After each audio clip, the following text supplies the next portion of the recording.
Yo, 1 2. I 1 2. Shit. Let me see. I'm talking.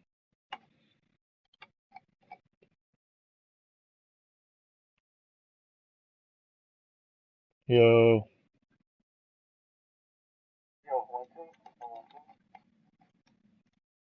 Alright, cool. Okay. Where to begin? Okay, this is everything I know about Call of Duty Ghost Extinction mode. Today is May 21st. If you're watching this at a later date, things might have changed. There might be patches, there might be nerfs, there might be updates. Okay, where do I start? So far, there's been 3 maps: Point of Contact, Nightfall, Mayday are the maps out right now. There's 15 prestiges. So, let's see. Currently I'm in custom match. The version right now is on PS4 is 3.11.10.34 at the bottom. Um, Game setup, basics. If you're playing 2 player or 3 player and don't want people joining your game, just go not allowed, join in progress. Let's go to loadout. Okay, there's the armory, and you buy things with teeth. The way you get teeth is, I'm not gonna insult you by reading this, but I will.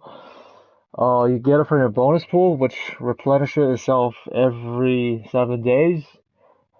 Um, you can get more bonus teeth by getting 600 kills, uh, earning prestiges, using relics, playing hardcore mode, or helping someone escape for the first time. If that person escaped for the first time on a certain map, but he already did escape in general, you're not gonna get bonus thief. So, um, let's see. I have 390 teeth. I don't know what to do with it. They're like squad points. You don't have a use for them after a while. So, let's go to the armory real quick. All these things should be toggled on. If you can buy them, and toggle them on. The only thing that I want to suggest, maybe toggling off, you have a full lobby of people, is Hypno Knife or Rhino. The reason that you want to toggle off Hypno Knife or Rhino is because of statistics, basically. Um, Here's what happens. If all 4 people have Hypno Knife or Rhino toggled on, that means you're gonna find less Hypno Knives, especially in Nightfall. In Point of Contact, you don't really see that much of a difference, but in Nightfall, if everybody has Hypno Knife or Rhino on, you're gonna find like 2 Hypno Knives, maybe 3, and that's it, the whole game. If 2 people have it and 2 people have it off, you're gonna find more Hypno Knives. I don't know why, but that's the way of the game.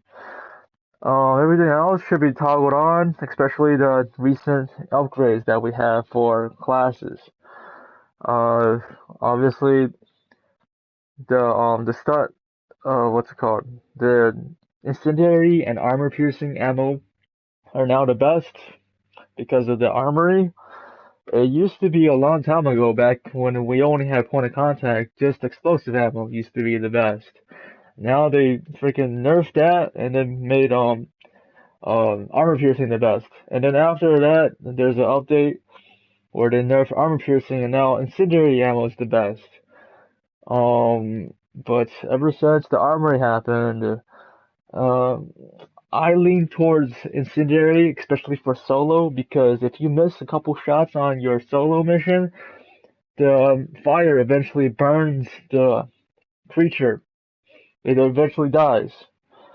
Um, for armor piercing, it's good for rhinos, obviously, if you're running like 5 relic support.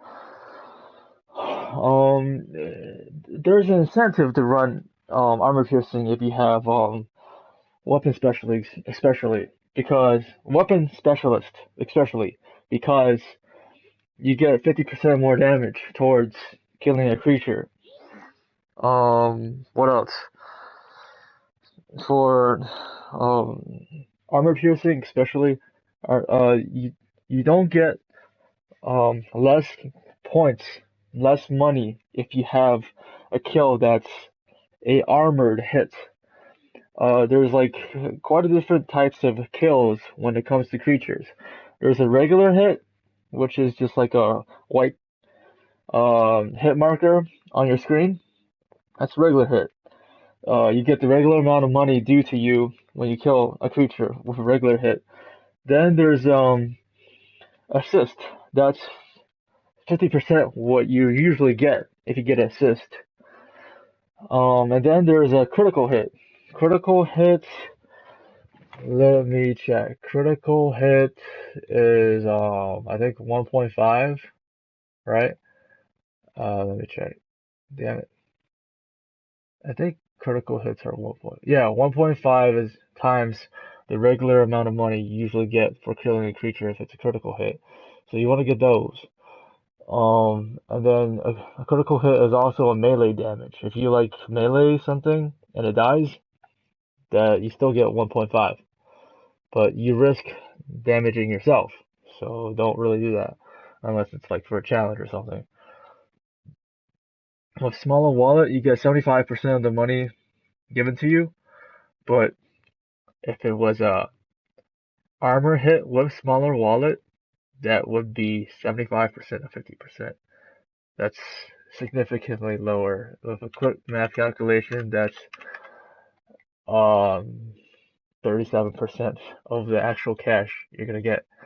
So that's why people use armor piercing. That's basically the number one incentive for you to use armor piercing ammo is to get no kills with a armored hit so that you can get the most out of the money that is supposed to be given to you for killing a creature.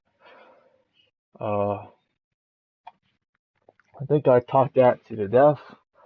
Let's move on. The rest are very self-explanatory. You can just read the description. I'm not gonna go really into detail about it. Just have them all turned on. Don't forget to turn them on. You get new armory stuff every map update. So the next one, I don't know what's gonna be, but the next one is gonna have these classified unlocks. Okay, let's go to the classes. I have all the class upgrades, obviously. That's why they have like this like background, like it's like dotted. I don't know. It's like a splatter on it. That's why it's like it's upgraded. You can tell. Okay, so weapon specialist. I'm not gonna insult you by reading this, but weapon specialist is very good for gun challenges. Um, because you could just double tap up with the weapon specialist upgrade, and you get infinite ammo. And you don't have to reload. You get a lot of kills. It's really good for armor piercing, because armor piercing without a weapon specialist sucks severely. Um, if you don't rock weapon specialist, I would just suggest doing incendiary. You need one of these if you're running a fire relic run. A tank is one of those more selfish types. Yeah, you don't really want to run tank. Not even for like you could run it for like chaos mode, but like tank is one of those things you could do without because like you could double tap up, but they just chase you around. Your screen becomes black and white. You don't even get feral. I mean, it's weird. It's kind of good for like one challenge, which is like don't take any damage from seekers. You could attract all of them to you, and there's a bunch of people just like shooting at it. That'd be cool. But like that's basically the benefits, the pros and cons. That's where the buck stops for tank. Okay, for engineer, you get a stasis field, obviously.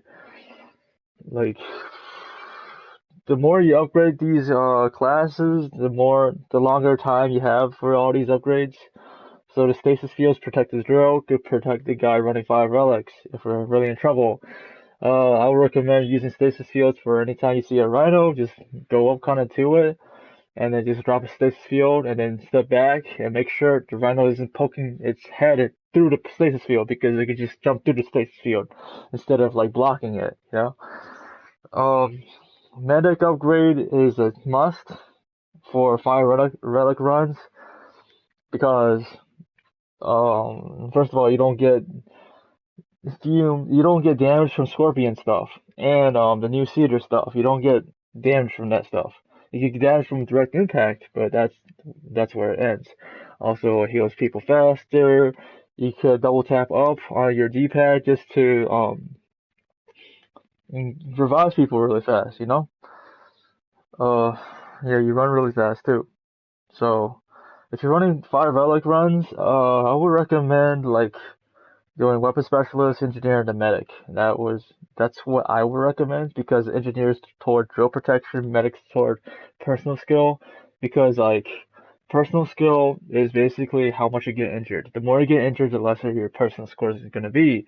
And basically for the freaking medic upgrade, like you want to keep people at full health if they don't have armor. But weapon specialist is obviously for the gun challenges. Okay, I think I covered that in extreme detail. Now, the pistols.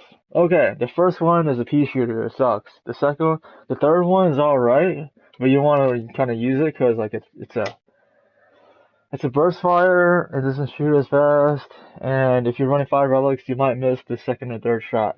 If you hit the first one, you might miss the second or third. It just happens. Don't recommend it. So, the Magnum. Um, You want to use this because it's a high-powered caliber rifle, Magnum, and like kills hunters pretty easily if you have dual wield. The thing is, it's high power, but it takes a long time to reload it. So unless you have a really good team, you want to use Magnum if you're doing a high score run because what's it called? Like you don't want to shoot your pistol. You want to keep your accuracy at 100%. The way you keep your accuracy is at 100% is either you don't shoot your pistol or you shoot it once at an alien and then you don't shoot ever again and just stand at your turret or you try to keep it really high but just keep on focusing on not trying to shoot or shoot really high accuracy. The pistol is recommended for people just running support for the 5 relics person. Obviously, just shoot really fast, reload pretty fast also. Um, what else? To keep your accuracy up really high, the best ammo for that is explosive. But like I said earlier, they nerfed explosive ammo, so the next in line is probably incendiary for accuracy. The the last one would be probably armor piercing or stun. Okay, moving on to the ammo. I think I already said which ones are the best. Explosive ammo is for accuracy purposes. If you're running like a riot shield for some reason and you don't have like a turret to get on, explosive ammo it has a wide radius. So that's why you use it. You keep your accuracy up because it's hard to miss with explosive ammo. Even if you're kind of off, your shot is kind of off, your accuracy is pretty high. If you were to shoot, if you don't shoot, then more power to you. Acidity ammo, like I said before, is good for solo runs because, um, first of all, solo runs you're by yourself. Second of all, like I said, if you like unload your clip but you miss the last couple shots to kill it, the fire eventually burns and kills it. It's really nice. Armor piercing ammo is when you're running um a lobby with like a bunch of weapon specialists. If you're running all weapon specialists, you might as well just use armor piercing because you can just upgrade weapon specialists where you could damage 50%, do 50% more damage to it. Because armor piercing by itself kind of sucks, especially with do less damage. It really sucks. Can't kill shit. Um, so the benefit of armor piercing, like I said before, is that uh, you don't get kills where you do armored hits.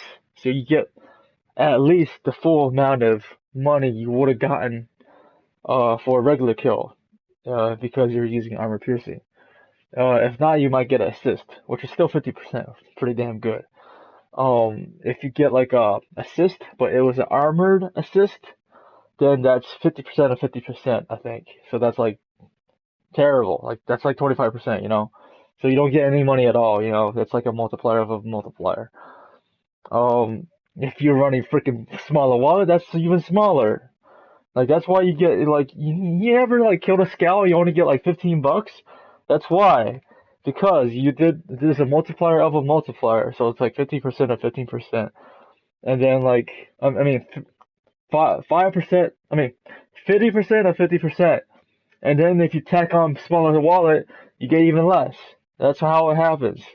It's like multiplier of a multiplier. If you get an assist, but if the assist was a armor kill, and you're running smaller wallet, and that's 50% of 50% of 75%. That's like meager. That's like really small. That's like 10% of what you would have gotten in really regular, you know?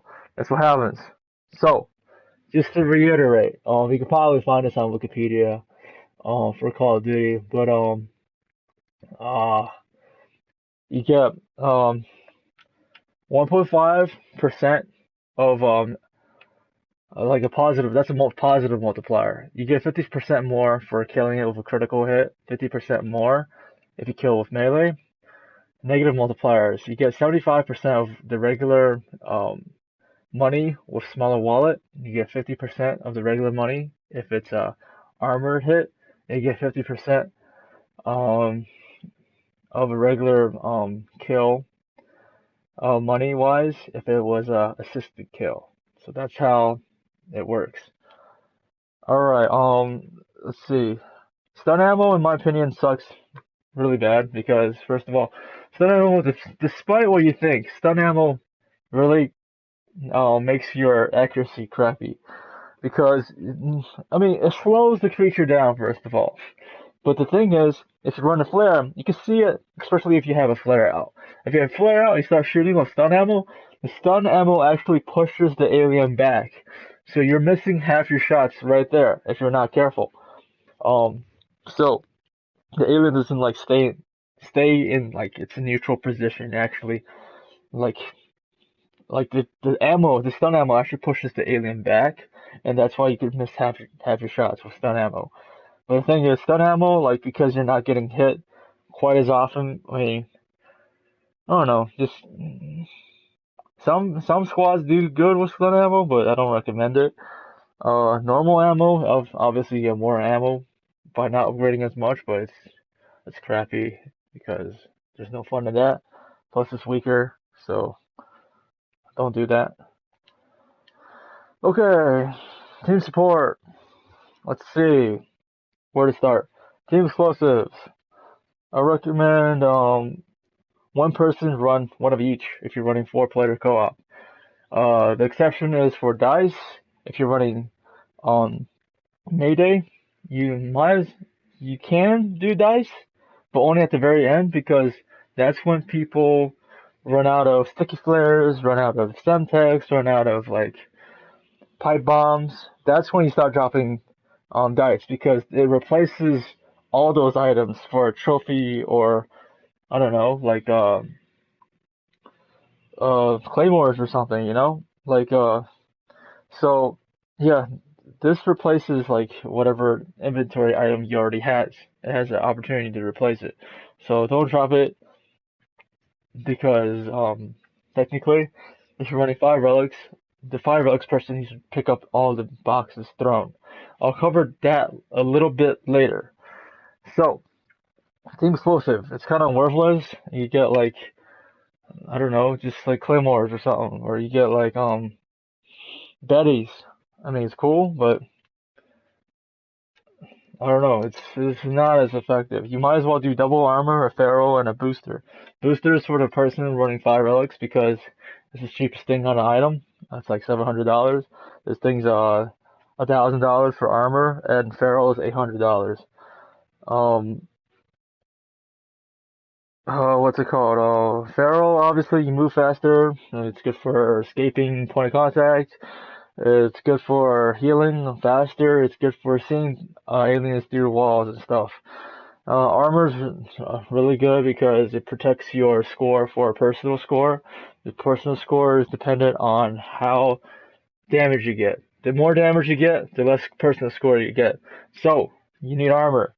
Booster is really good for reloading and meleeing. So if it's one of those challenges where you have to melee or shoot a bunch of aliens with certain guns and throw boosters, obviously. Okay, team explosives. There's a way to stack it. I forgot how, but like I think if you have like one Semtex left or something, and you pick up team explosives, you can get like two different types of explosives in the same inventory, like two Semtex and like one Claymore or something. I've seen that happen. I'm not sure how exactly you get it, but like after various amount of playing gameplays, I've seen you can stack team explosives, but you can't change the order of where when it comes out. Oh, Feral? I don't think you can stack Feral. There is a Feral glitch where if you're host, if you throw Feral at the last minute before you die, if you like go down on a electrical trap or something or a fire trap, the last minute throw it out before you die. It'll go down. And then bleed out to dog tags and then pick up what you throw. You can have infinite Feral, but I think this is only for the host. But I don't think you stack this. Stacking, like armor, for example, if you throw two pieces of armor and all your team members pick it up, it just stacks on top of each other, so you get more armor. That's called stacking. Same with team booster. If everyone picked up the team booster you threw, that's like level 0 for 15 seconds. If you throw another one, it stacks up onto the 15 seconds, so you get 30 seconds total. That's called stacking. These things, armor and booster stack. I don't think Pharaoh does. Team explosive kind of stacks. Random supplies. I don't think random supplies stack unless it's like explosives or something, or boosters or armor. Um, Pretty random, obviously. Uh,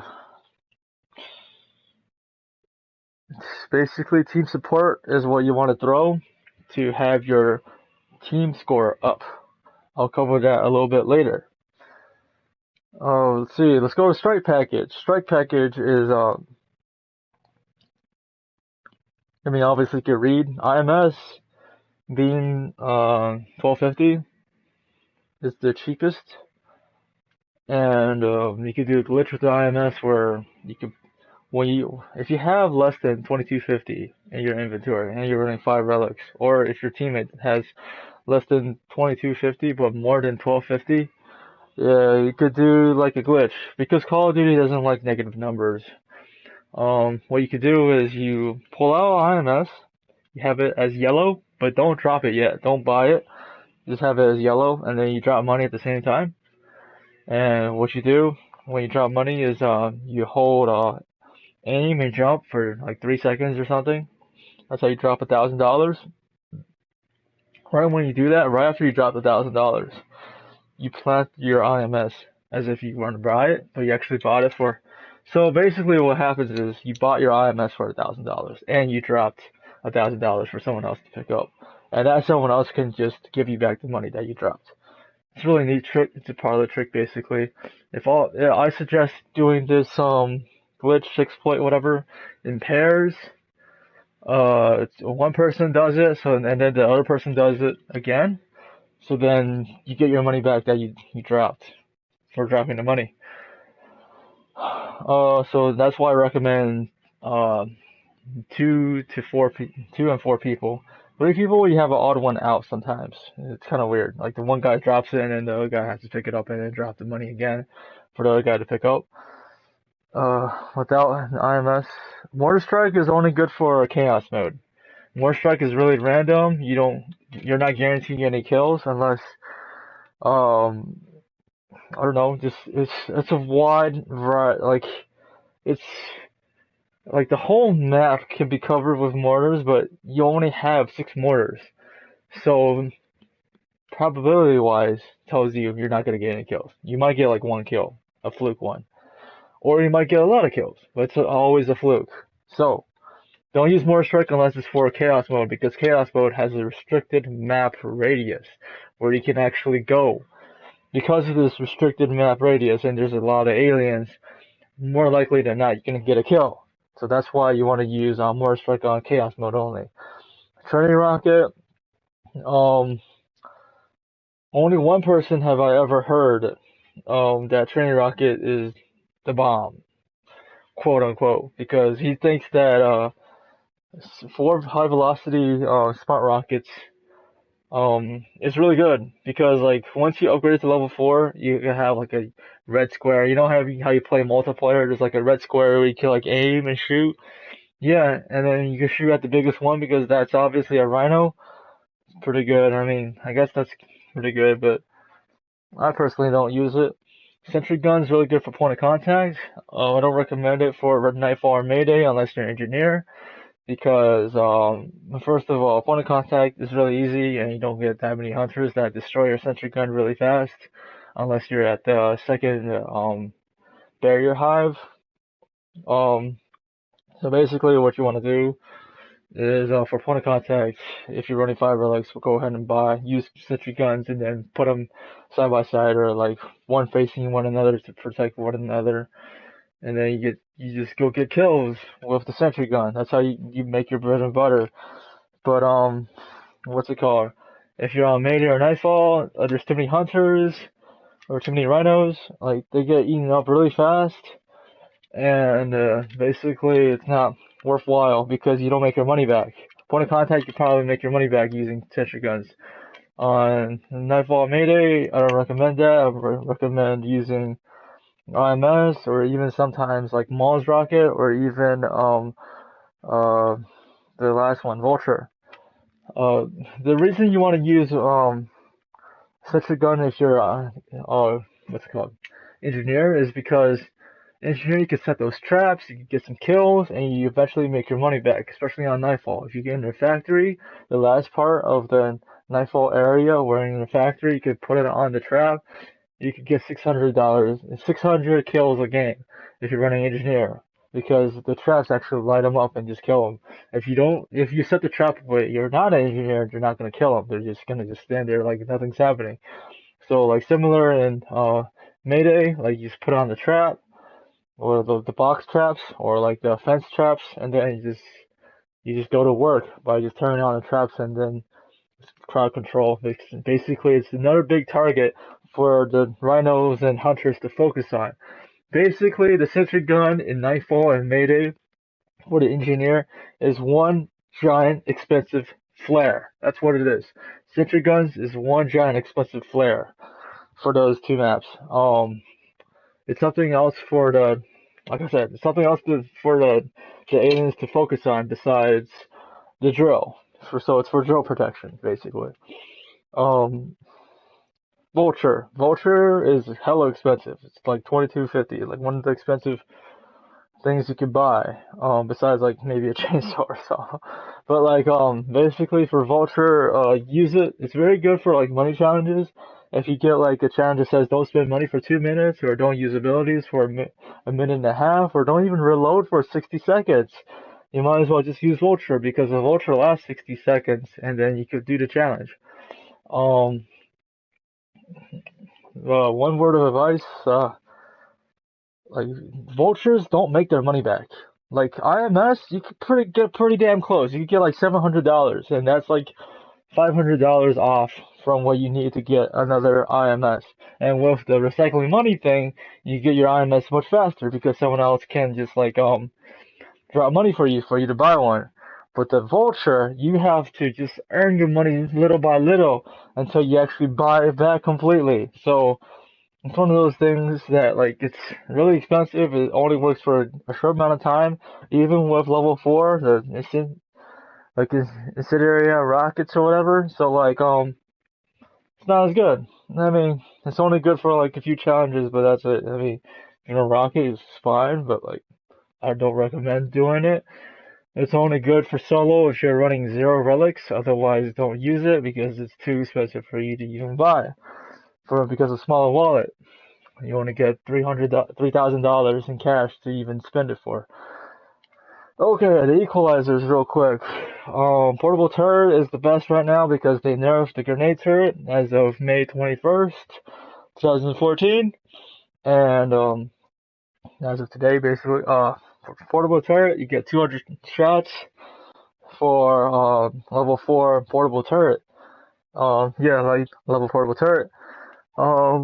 If you're running 5 relics, or if you're supporting someone who runs 5 relics and you're running portable turret, I suggest you just upgrade your portable turret to level 4.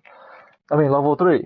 Because level 4 and level 3, it doesn't have that much of a difference. Yeah, if you can argue, portable turret at level 3, like burns up, like heats up way too fast, or like it takes longer to like, I don't know, to kill things. I don't know. Just make a bunch of random bogus excuses. Trust me, there's really not that much of a difference. So what I would do, if I were you, if you're running 5 relics or supporting somebody with 5 relics, is upgrade portable turret to level 3, and then go to like one of the boxes that you have in team support, and then upgrade one of the like armor or like hand boosters or anything barrel to level 3, and then go back to your portable turret and upgrade to level 4. Because to upgrade from level 3 to level 4 takes 3 skill points. That's like like 1.5 hives if you do all the challenges, you know? It's like 3 hives if you do hardcore, you know? So like, it's not really, it takes a long time for you to upgrade that thing anyways. And you might as well just upgrade something else in between, because your team probably needs it, you know? So keep that in mind. Don't be too greedy or selfish with like the upgrades. Do something for the team, you know? Alright, crowd control, riot shield. It's alright if you're running like engineer, where you need to run around nightfall, or like just I don't know, like crowd control is good for tanking a rhino, obviously, and you get the like the flaming riot shield, which is pretty good also. But like that's basically it. It protects your back. It's pretty good. You can knife with it, but like that's where it ends. Like you really don't. I don't really don't see a plus with a riot shield. Like unless you're like doing point of contact, yeah, riot shield all the way. But like for like nightfall or mayday, you need like maybe 2 riot shields, and the rest of the people need to do like turret, portable turrets, man. The MK launcher and the death machine. I don't recommend it. Don't do it unless you're like on point of contact, which is a joke. But the launchers are really good for chaos mode. So, that's the segue. Why is it so good for chaos mode, you usually ask? Let's go to chaos mode real quick. Let's go to chaos mode. You only get 2 loadouts. So, right here, um, for chaos mode, you get 4 people. I would recommend this loadout, a vulture and a launcher for 2 people up in chaos mode, because you don't want to overflow in money and have nothing to spend it on, not even traps. The vultures, they last like a minute on chaos mode, maybe a little bit more, and then the launchers are good for just killing things, a lot of things fast. And like if you are overflowing with money, you might as well just buy another launcher and then another launcher and another launcher. That's how you keep your money at a stable rate. The next loadout I recommend for chaos mode, the other 2 people, will be mortar strike and riot shield. Mortar strike is good because like if you're having the itch, if you're itchy to drop a mortar strike, chances are not you're gonna get a kill. You can keep your money at a satisfactory level so you don't overflow, you're not too low on money. And the riot shield is good for obviously staying alive, not going down, not getting killed so fast. The downfall of this class is like, I mean, you're gonna live a long time, but like the downfall is like you're not gonna get that many kills, and like people who compare kills will see your kills as, I don't know, lesser of what they have to kill for. But it's a team effort. That's why you all get the same score at the end. It's a team effort. So tell them to chill, tell them to take a chill pill and just relax, because you're trying to help the team anyways by staying alive and reviving your punk ass, reviving their punk ass if they go down, because they're not rocking riot shield, you know. So yeah, a couple of words of advice for chaos mode real quick. Obviously save your snowflakes.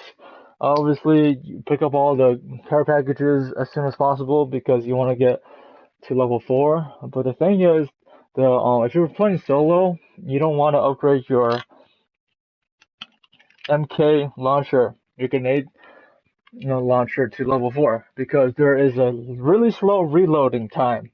You might as well just like get rid of your launcher at level 3 and then just like buy another one, you know? At level 3 you get powerful launchers, but you don't get 12 shots. You only get 6. But the reload time is how you compensate for keeping the meter running. As you know, for chaos mode, you need to keep the meter running to kill shit, to constantly kill shit and like have the meter running.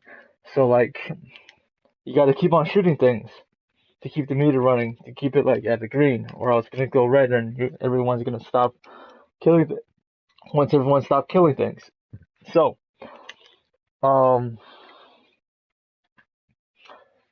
yeah, that's how you do it. If you're running grenade launchers, don't upgrade to level 4.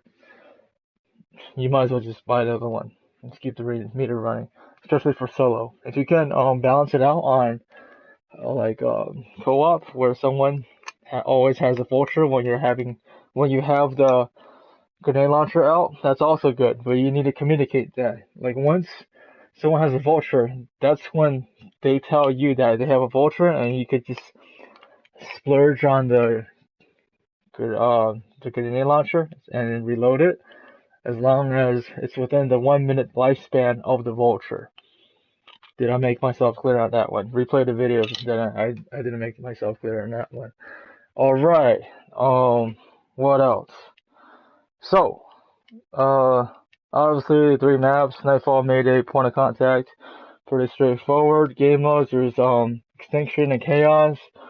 For Extinction, there's Casual, which is 50% of the aliens, and you get less damage, but you get like less score too, like 50% of the score. Regular is like obviously regular. Hardcore is like more score, but like you really have to have a really good team to play hardcore. You only get 1 skill point per challenge for hardcore. Instead of getting a skill point per hive, you get 1 skill point. You get 1 skill point per challenge. That's the difference. For regular, you get 1 for challenge, 1 for hive. You get 2 essentially. Hardcore, you only get 1 per. So like to count it up, there's 12 challenges on Point of Contact, because even though there's 14 hives, the 2 barrier hives does not have challenges. That's why you have 12. For Mayday, you get 13 challenges because there's 13 hives. Actually, there's a door that's a challenge, but technically, somehow that's a hive. Anyways,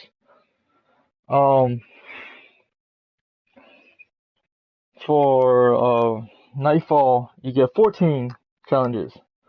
Why? Because the breeder has a challenge. The breeder has a challenge on it. And then if you count it up, that's 14 right there.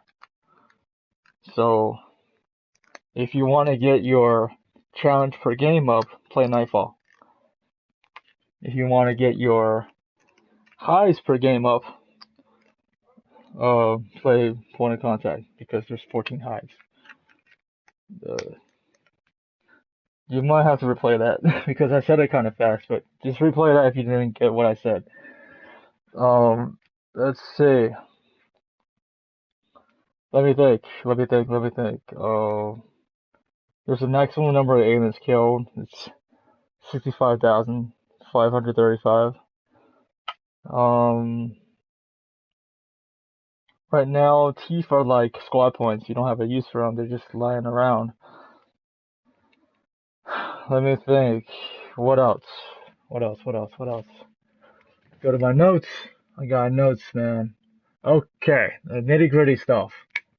So if you're running 5 relics, the point system this is how the point system works for 5 relics. Or even for regular, if you're not running 5 relics. Okay, 1 relic is 20% more of what you usually earn for your score. So there's 5 relics. 20% times 5 is 100. 100% more of your total score is double of what you earned regular. So if you regularly earn like like a 20,000, the relic score would be 5 relic score would be 40,000. That's how it works.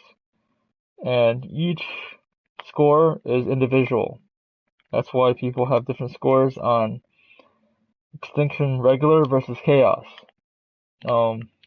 Strictly based on what you do, and what you do is personal skill. Team skill is something much different, and so is drill protection. But the way people have different scores at the end is due to personal score.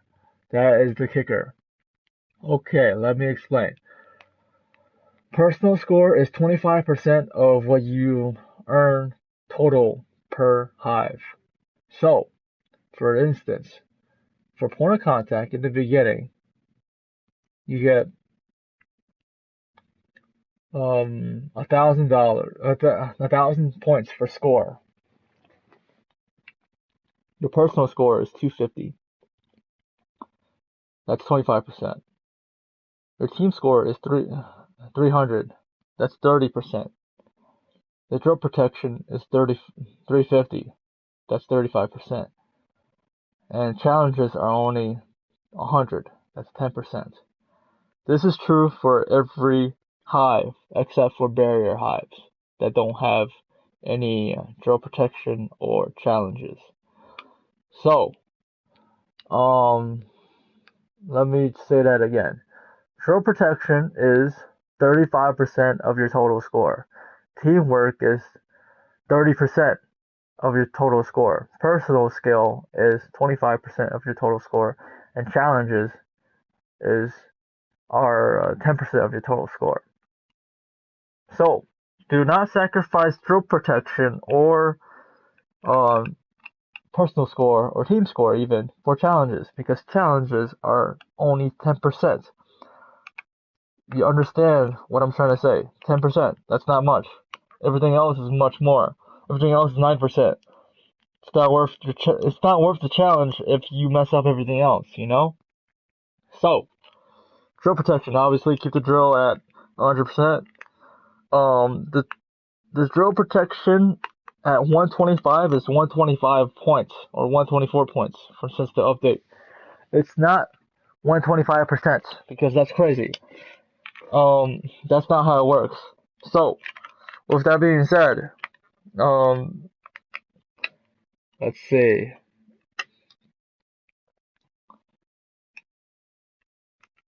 If you get, I think, 50 drill protection points on drill protection, you have 0 drill score, like 0. The thing is with engineer is how many points in between.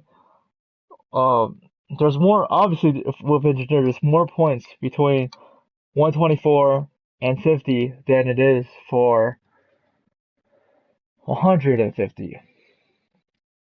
Like, if with engineer you get 25 more points to sacrifice if the drill were to be damaged. Without engineer, you only have the regular 50 points. This is much easier if I had a chart and table like Excel spreadsheet or something. But that's how it works. So just have an engineer involved and keep the drill protection really high. The team score is 30%, and that is encompassing how many kills you get and how many crates you drop and how many crates you pick up.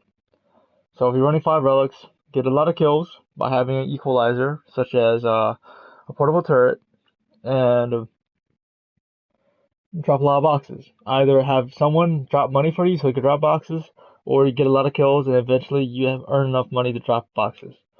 That's basically it.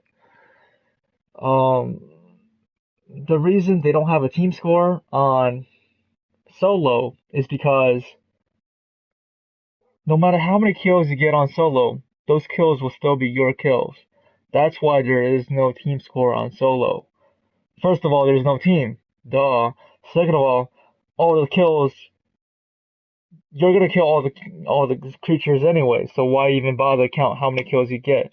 The only reason they have a team score on co-op is because they want to count how many kills you get for contributing toward like the overall alien experience. Basically, that's how you're rated on the score system for a team.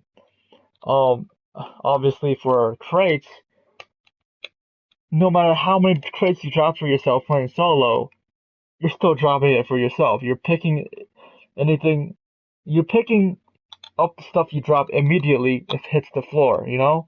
Immediately when the stuff hits the floor, you're picking it up.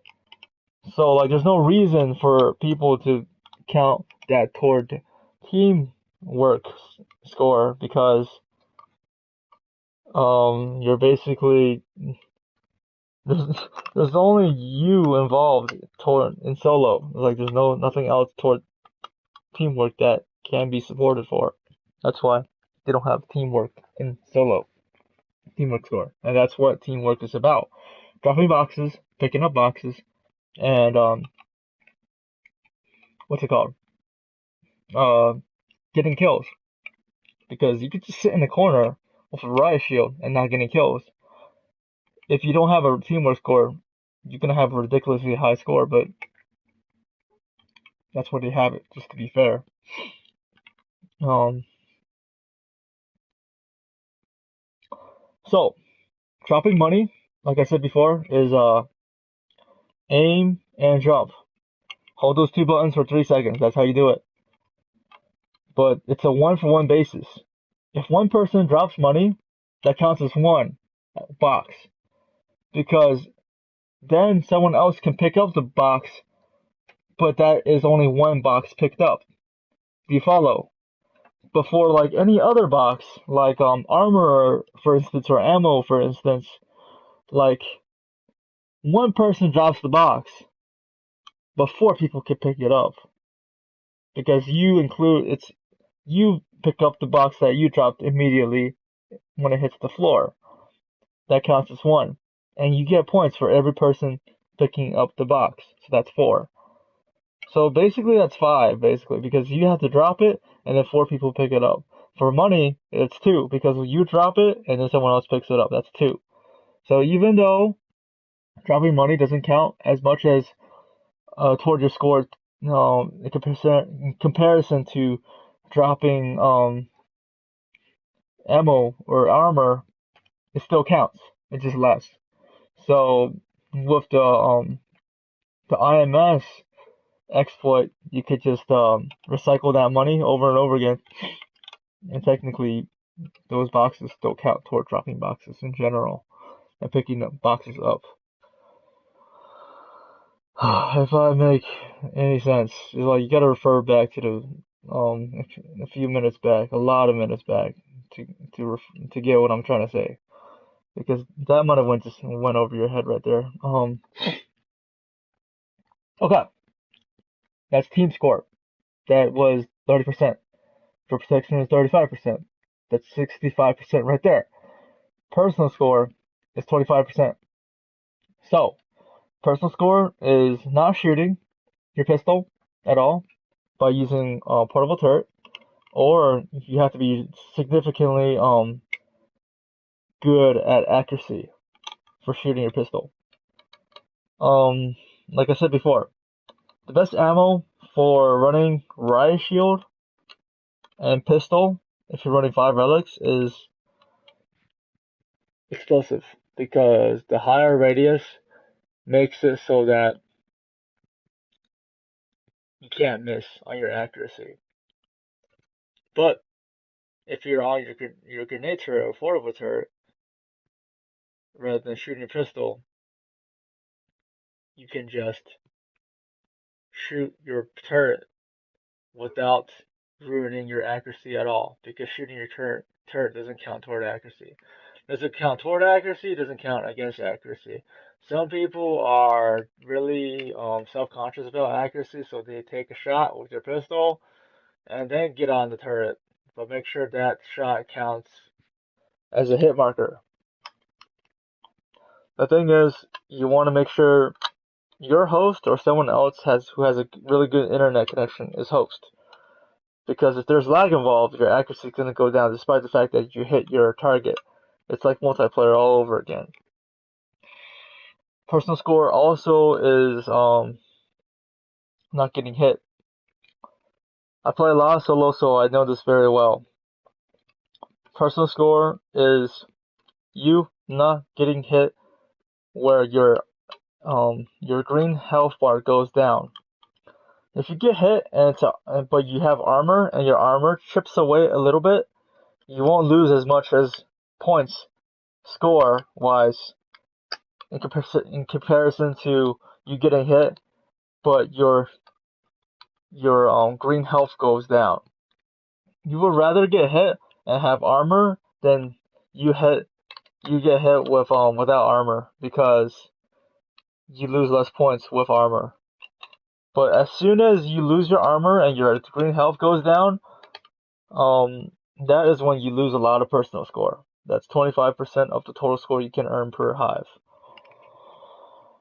Challenges are 10% of the total score, and some of them challenges aren't worth doing. Seriously, they're not worth doing because they're hard as fuck. For example, for Mayday, there's a challenge called don't get hurt by any seekers. It's damn near impossible in the factory area for the Mayday because you're gonna get hit regardless. Like, there's gonna be one seeker that just sneaks around the whole map just to get you. They have like a grudge against you. They just want to get you. That's what happens. The only way you can beat that on Mayday, that challenge on Mayday, is not to have it at all, or you get it in the basement, the loading dock area where you can see for miles with your turret, or you throw flares for days, and then so that the seekers won't get you. But like some challenges, like if you're running low on ammo on your portable turret and you get the challenge called don't spend any money for 2 minutes or don't use any abilities for 1.5 minutes, you might as well not do the challenge. It's not worth it. Your drill is gonna go down. Your health is gonna go down because no one's dropping armor. You can't use if you can't use any abilities, you can't use any power ups, so you can't use medic upgrade or stasis field or anything else of that nature. So like it just, oh, I mean it's a crappy challenge to begin with. So gotta watch what challenges you do or not do. So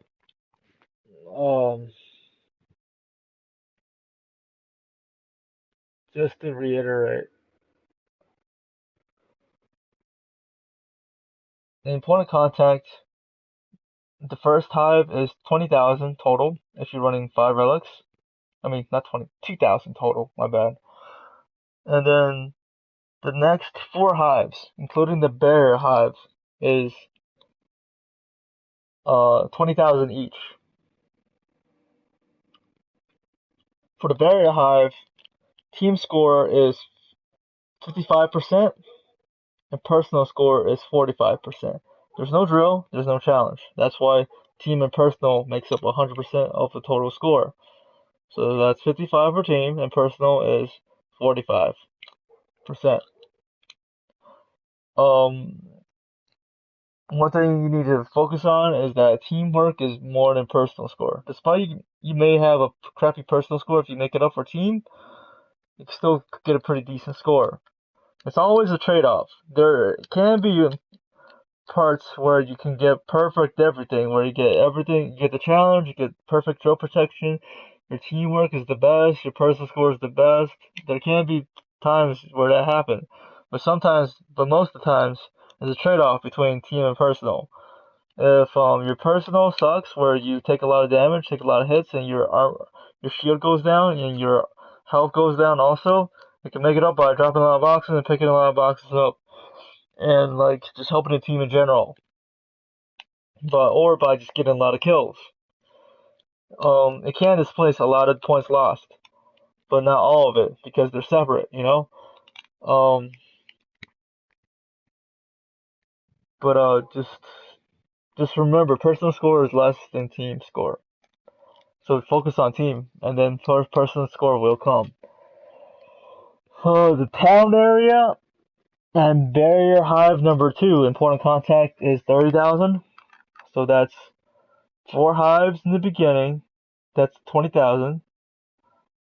The start is 2,000, and then 4 20,000s, and then 4 30,000s for the town area in point of contact and barrier hive. Like I said, uh, teamwork is 55% and personal is 45% for the barrier hive number 2 of 30,000 points if you're running 5 relics. And in the farm area, in the crater area, that's 6 hives. I mean 5 hives, my bad. 5 hives. That's for 40,000. So 20,000. No, my bad. 2,000 plus 4 times 20,000 plus 4 times 30,000 plus 5 times 40,000 is 402,000 for your raw score. That is the raw score you can get on point of contact before you escape. Your escape bonus is how fast you escape for point of contact. Period. The faster you escape, the more points you're gonna get for escaping.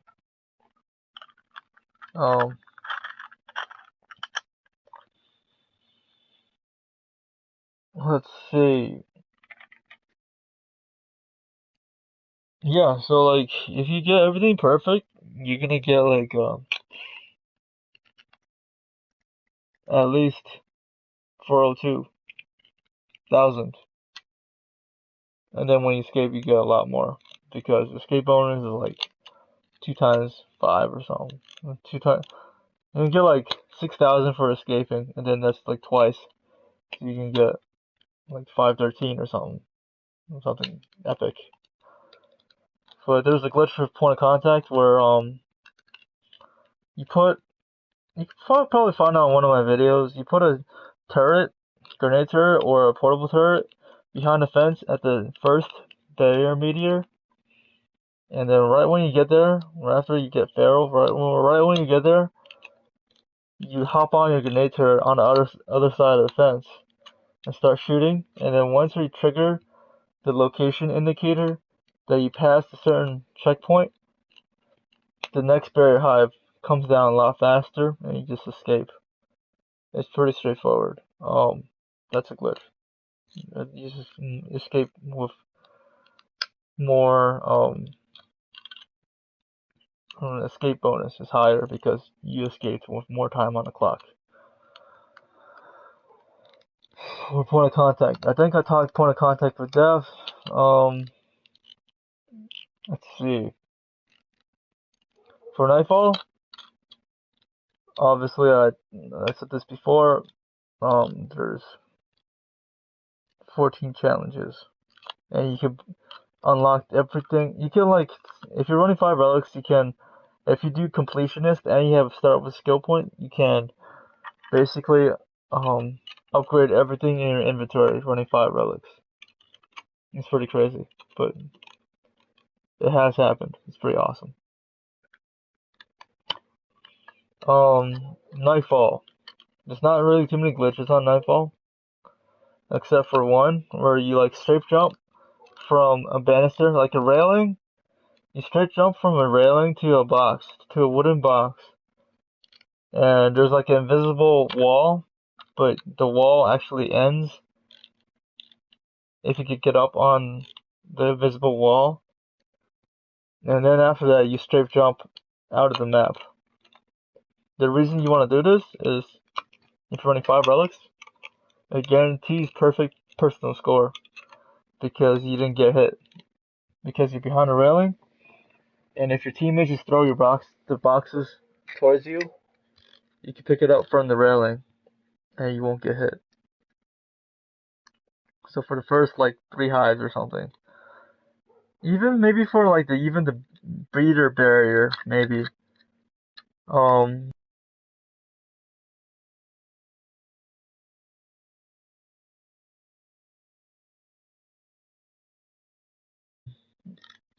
you could get a boost in score by not getting hit for those 3 hives. It's pretty neat. Plus probably the barrier breeder. The way you get out of the glitch is you just jump over defense. It's pretty easy. Defense is not that high, you just jump over it. Yeah, it's just a bunch of straight jumping and you get it. That's basically the only glitch I know on Nightfall, other than the Rhino glitch, where it works on Nightfall and point of contact, where like instead of like you knifing the Rhino just like lights on fire, and when that happens, you basically run up to the Rhino and pick up your Hippo knife, and then you can knife another Rhino with the same Hippo knife without even wasting a knife on a Rhino. It's pretty neat. It doesn't work on solo. It works on co-op just because of lag. Co-op sometimes lag makes it so that the server doesn't remember who has Hippo Knife or Rhino unlocked. So like because of lag, eventually the Rhino's gonna die, but you could save a lot of Hippo Knives by just knifing it. And then it lights on fire, and then you just pick it up again. It's pretty neat.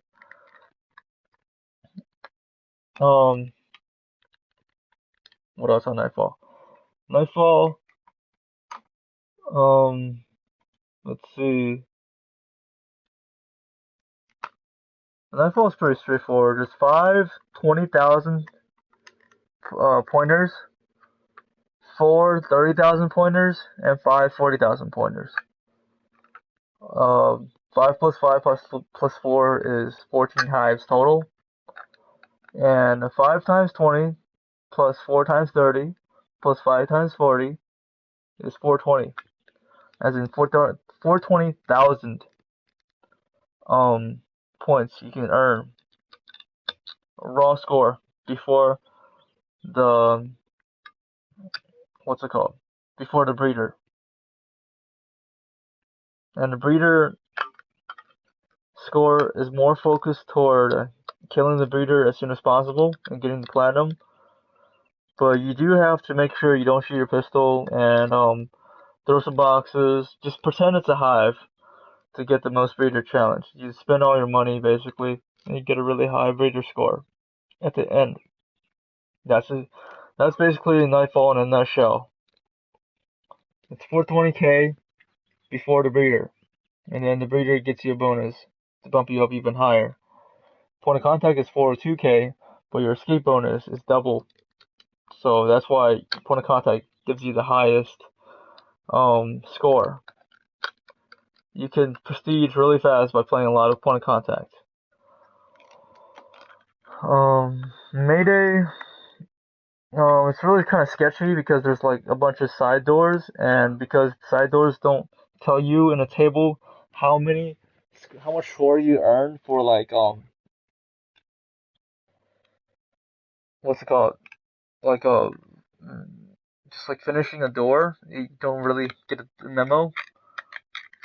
There is some discrepancy. I don't really pay attention, but I don't think drill protection matters for doors. If it does, it matters a little bit, like just meager. But like if you just do a door, you just get the bonus. I think it's 1,000 score extra for doing a door.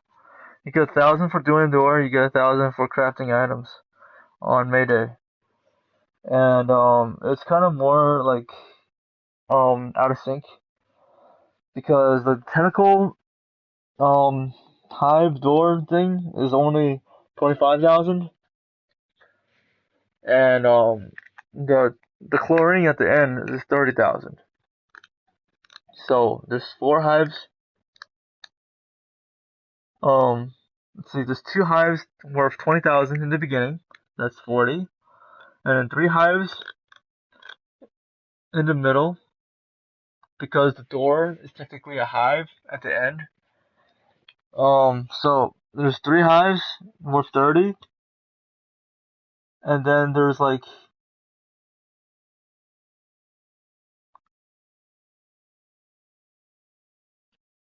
the window hive is actually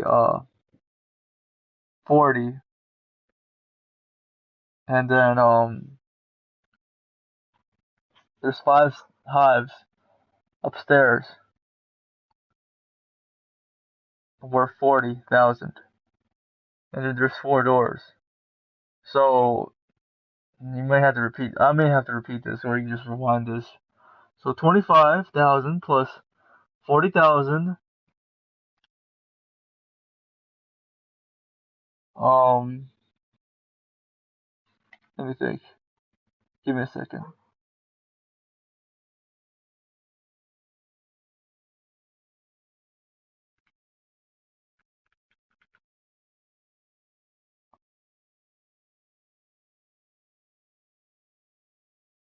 Yeah. So it's like 25,000 plus 40,000 plus 3 times 30,000 plus 40,000 for the window plus 5 times 40,000 plus 30,000 plus 4,000 plus 1 times 1 is 429. That made any sense.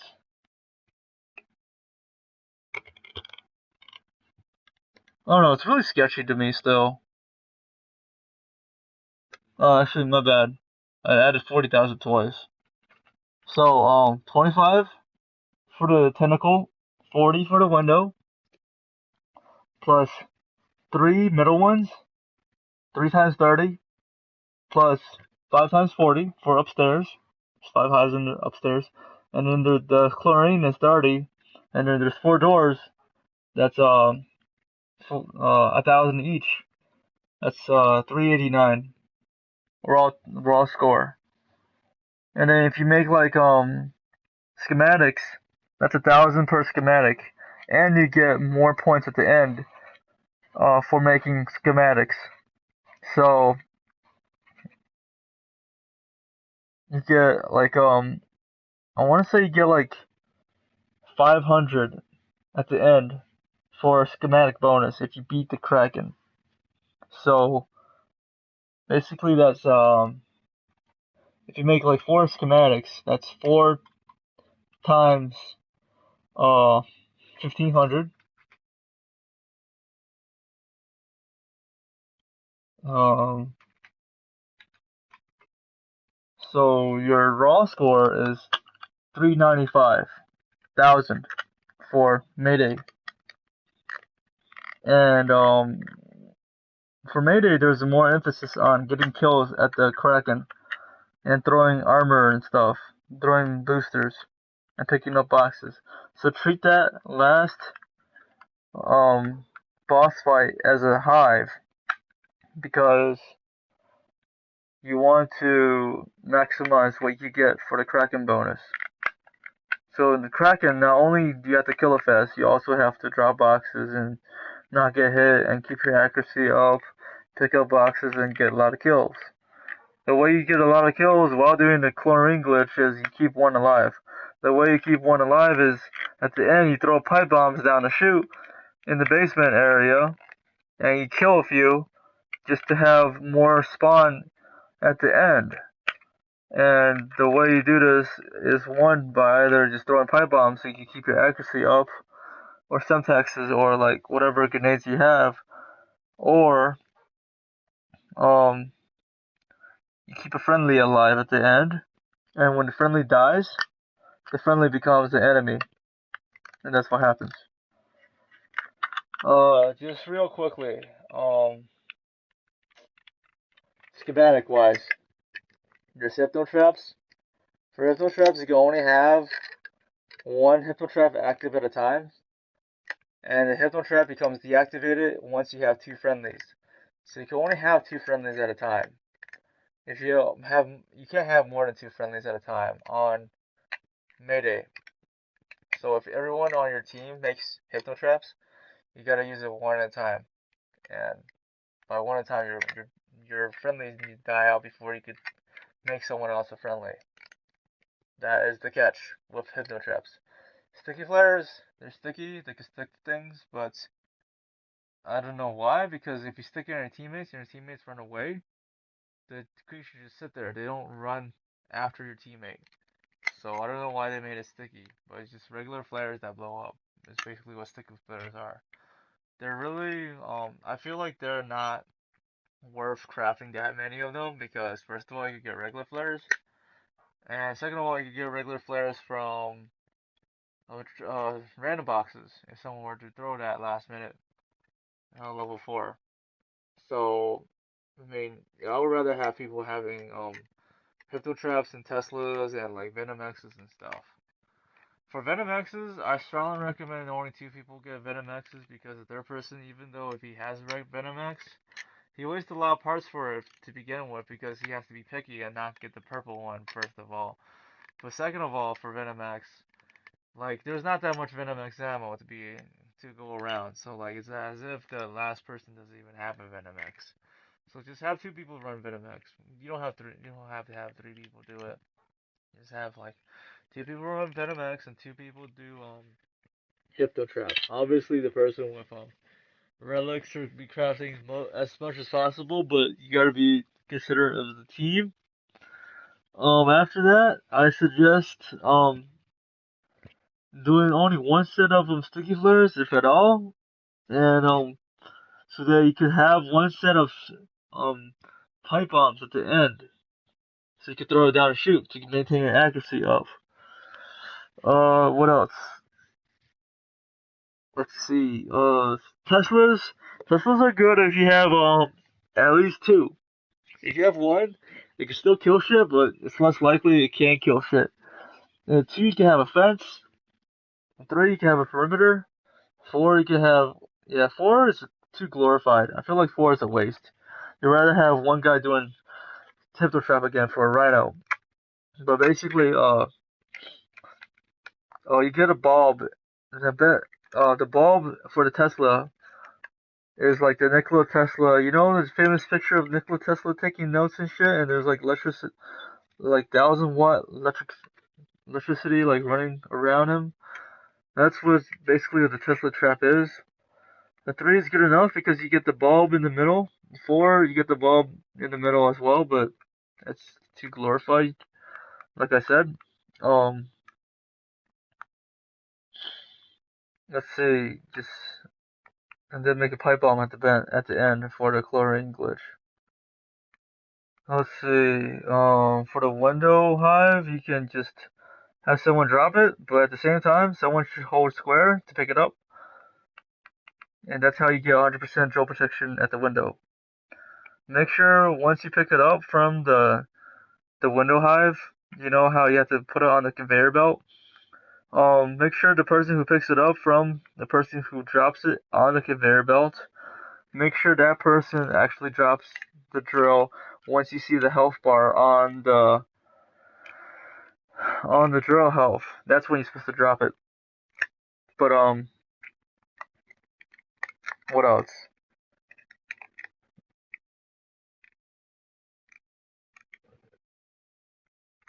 Let me think.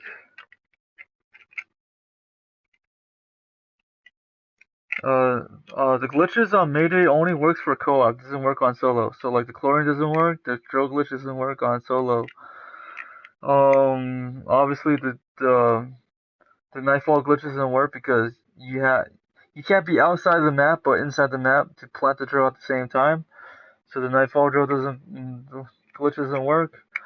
And then the only glitch that kind of works is point of contact, where you put the grenade turret on the other side of the fence.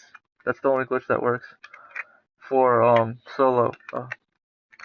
For co-op, obviously all the glitches work. The IMS works. Everything else works.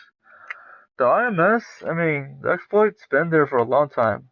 It used to be like you could do that IMS glitch for everything you could buy on your D-pad. You could do it for vultures. You could do it for turrets, everything. But Call of Duty knows about it. They patched everything except IMS, and that's preposterous. So like you can still do IMS glitch despite not having the ability to do anything else with that glitch family. Um, What else? There's a glitch in the beginning where you can like drop yourself a grenade turret or drop ammo or armor in the beginning of Mayday. The way you do it is like when your loading bar is loading and it says waiting for other players. The two buttons you use to buy something from the D-pad. D-pad up or left or right or down, and then R1 or R2 depending on what your controller settings are to buy something. You just tap those back and forth at a steady pace like a metronome. Right when the loading bar gets about full, tap those back and forth, and then you can get it right away. So that's how you get a grenade turret at point of contact right away. Because the surface of the ground on Mayday is moving, you cannot plant the grenade turret on the surface. But you can drop armor and ammo. Armor, obviously, is self-explanatory, personal skill. Ammo, it's more toward keeping everyone's specialized ammo same. So you know how in search boxes you get specialized ammo, but it's not your type of ammo that you have? If you drop an extended ammo in the beginning, then everyone who search boxes can just find extended ammo. So that's how you do it. Keep the ammo consistent. I think that's it. Have fun. Don't get too stressed out. Try to get the high score. Just remember it's a game, and I don't know. Just don't take it too seriously. Don't pretend you're the COD police and like try to arrest us for doing glitches. Whatever. It's the game. Alright, that's it.